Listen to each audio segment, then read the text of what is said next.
pals, I'm here today to give you some reading recommendations for if you enjoy Sarah Waters novels and would like to pick up some more historical fiction books that give you that sort of Sarah Waters vibe. If you don't know, Sarah Waters is probably my favourite author. I absolutely adore her books. I think they're wonderful.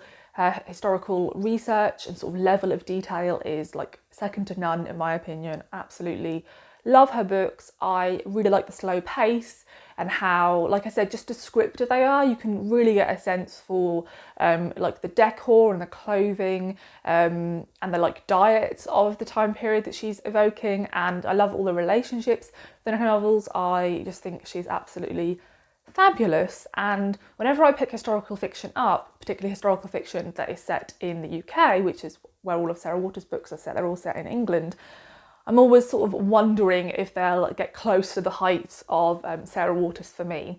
And there are 8 books that I have read that have given me that vibe and have made me think, oh, you know, this is quite similar to the sort of style I come across in the Sarah Waters novel. And so I thought I would pull them all together in one video and let you know what they are, so that if you have read and enjoyed Sarah Waters novels and you would like some recommendations of books that are like them, you can check out these books I'm now going to mention. The first book I am hoping that you've all read if you enjoy historical fiction, because I think it is one of the best historical fiction novels ever written, and in my mind like on par with Sarah Waters' best books, and that is Small Ireland by Andrea Levy.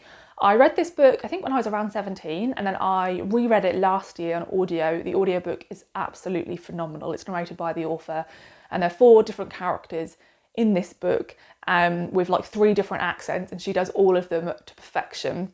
This book opens in 1948, but because you follow 4 characters, you follow them across 3 different countries and in the years surrounding World War II and the aftermath of World War II. And the premise is you're following 2 married couples who are both struggling in their own ways. One of those married couples is Hortense and Gilbert, who have just moved over from Jamaica. We're expecting to be really welcomed in England, and we're expecting it to be sort of the land of opportunities, and it wasn't.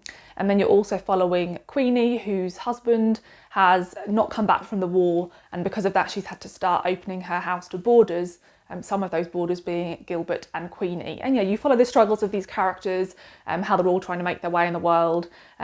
These characters aren't perfect, but there's such wonderful warm moments between each of them. And I think what really makes me think of Sarah Waters' writing style with this book is, one, just the level of historical detail and like scene setting. Like I can really picture all their clothes and the rooms and just all of that, but also all the really nuanced and subtle commentary on things like race, gender and class that are just infused in this novel through the actions of these characters. I love this book. I think it's one of the best books ever written. I really hope you've already read it. But if you haven't, you have a brilliant book to go read. The next book I want to recommend is Signs for Lost Children by Sarah Moss. This is a little bit sneaky because this book is the second in a duology. But these books are not marked as a duology, so you can buy them separately, and you could read this book without having read the first one and you wouldn't miss anything. Bodies of Light focuses on 2 sisters growing up in London in the 19th century, and this book follows one of those sisters as a woman and follows sort of her career and her relationships. And this book is much better, and so I would just recommend you go straight to this one. I thought this book was wonderful. Sarah Moss is an amazing writer, whatever historical time period she's writing in. She's incredibly intelligent, and her descriptions are really beautiful. Her pace is just as slow as Sarah Waters, and her level of detail is similar.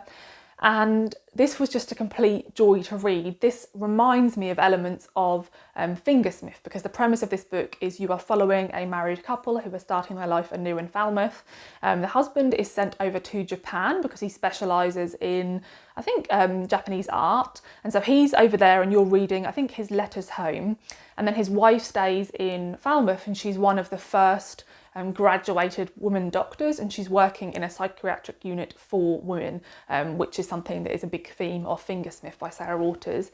I loved this book. It is quite a slow-paced novel. There's not a ton that happens, but watching these 2 people as they move through their days, and watching a woman have this sort of career in that time period, and she's highly educated, she knows what she's doing, but at all points she has to check with the male doctors to see if she's allowed to do any of these things.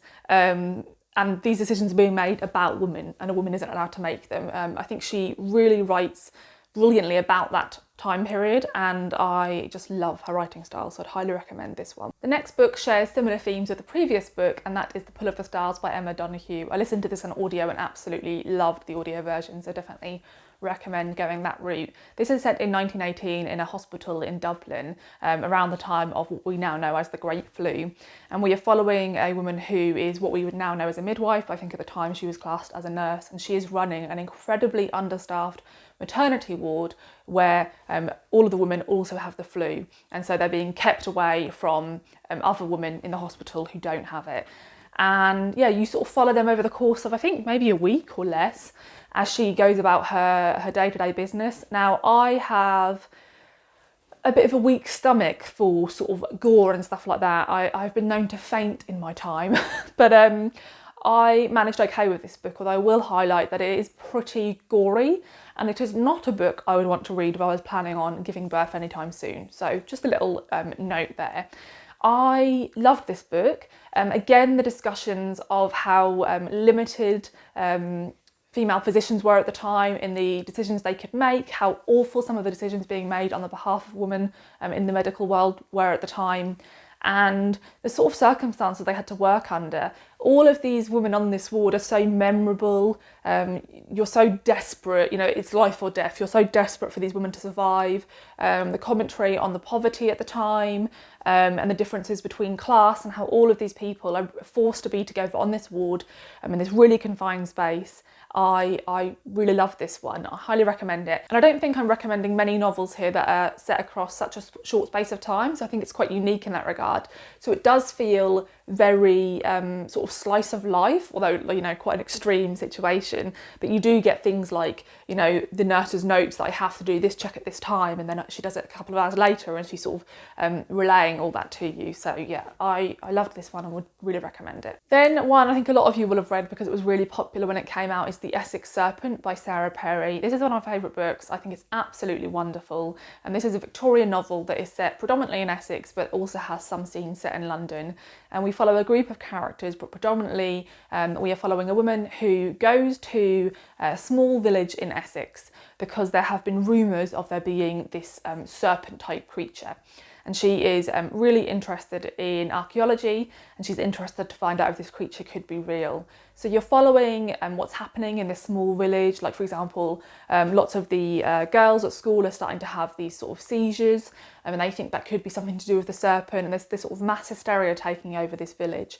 And we're following the local priest and his family as he's trying to contain the fear and you know, keep it from being something that their village is known as this place where they believe in this really wacky idea. That the way this novel avoids what would be the obvious, which would be for this woman who's gone there just to seek out this serpent, and the vicar to sort of butt heads and to not get along, I loved.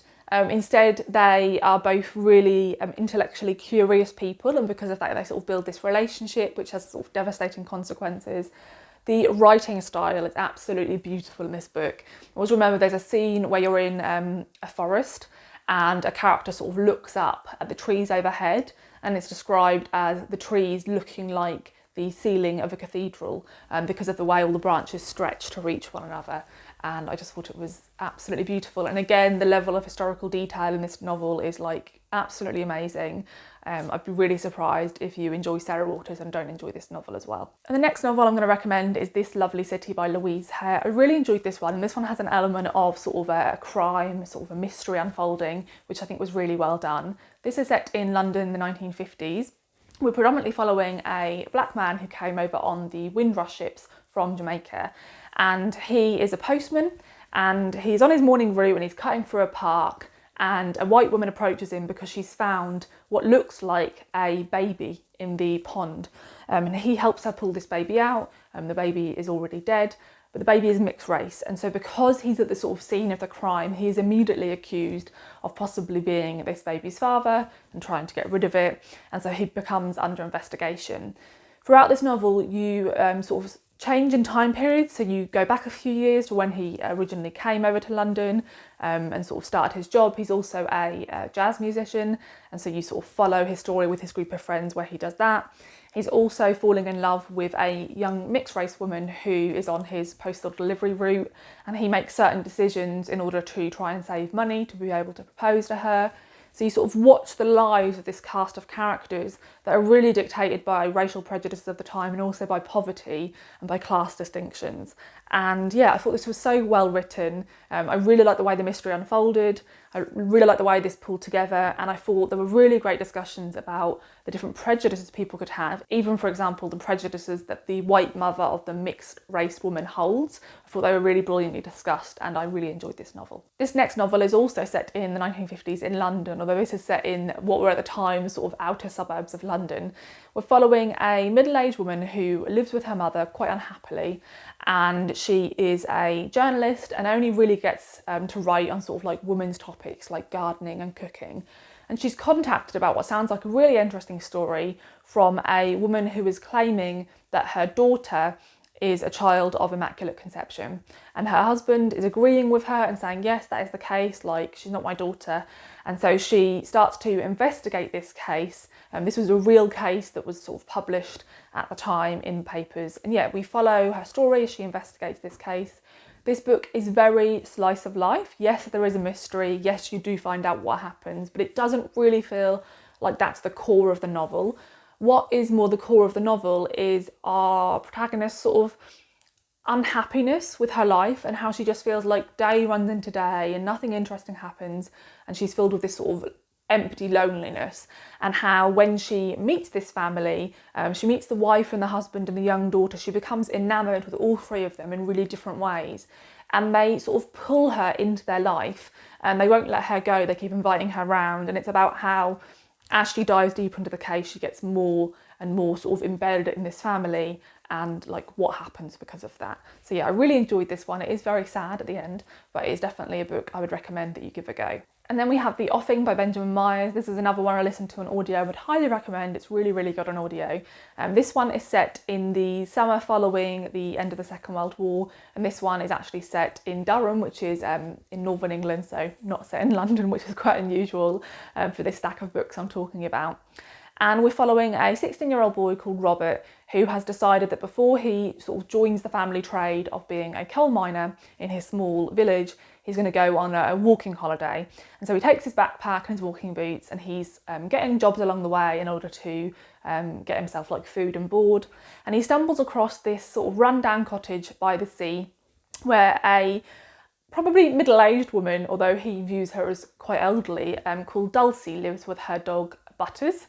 And she is a incredibly interesting and eccentric woman who clearly is from quite high class and money, but weirdly lives in this really small ramshackle cottage. And Robert immediately gets quite close to her and is sort of pulled in by the, I guess, sort of broadening horizons that she offers when she talks to him. And he stays with her for a while in order to help her with some renovations to her garden. And you sort of follow this story, and there are some sort of buried secrets that Dulcie has, this sort of grief she's hiding that Robert helps her to deal with. This is a really beautiful book. This book does have really detailed nature writing, which I wouldn't say Sarah Waters is known for, because her books do tend to be in an urban setting. So this is quite probably a standout for this list of books I'm recommending. But I do think there's that level of description, albeit focused on nature rather than on these more urban settings. So I could entirely picture all the scenes. In particular, there's lots of scenes of them having conversations around the dinner table in the garden, which are beautifully done.